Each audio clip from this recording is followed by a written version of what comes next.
மனத்தொடு வாய்மை மொழியின் தவத்தொடு தனஞ்செய்வாரின் தலை என்பது இன்றைய நாளுக்கான குறள். இதற்கான விளக்கம் என்னவென்றால், தானம் தவம் செய்தவனை விட தன் மனதறிய ஒரு உண்மையை பேசுகின்றவன் இருக்கின்றானே அவன் சிறந்தவன் என்று கூற வருகிறார் வள்ளுவர். ஏனெனில் அவன் மனசாட்சிக்கு பயந்து அந்த மனசாட்சிப்படி நடக்கின்றவன்.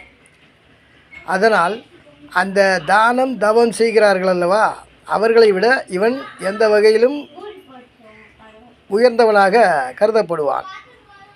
ஏனென்றால் அவன் உண்மையை மட்டுமே பேசுபவன், சத்தியத்தின் வழி நடப்பவன். எனவே அவனை இந்த தான தர்மம் செய்பவர்களை விட உயர்ந்த நிலையில் வைத்து பார்க்கின்றார் வள்ளுவர். ஏனெனில் தானம் தவம் என்பது தன்னால் இயன்றதை செய்வது, ஆனால் உண்மை என்பது அப்படியல்ல, உள்ளே இருந்து வருவது. உண்மையை உரக்கச் சொல்ல வேண்டும்.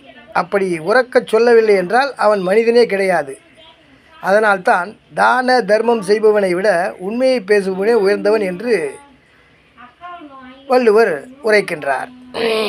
எனவே நாமும் அவருடைய கூற்றுப்படி இந்த உண்மையை உரக்கச் சொல்லி வாய்மைப்படி நடப்போம், சத்தியத்தின் வழி நடப்போம் என்று கூறி உறுதியேற்றுக்கொண்டு நாம் அதன் வழி நடப்போமாக என்று கூறி விடைபெறுகிறேன். வணக்கம்.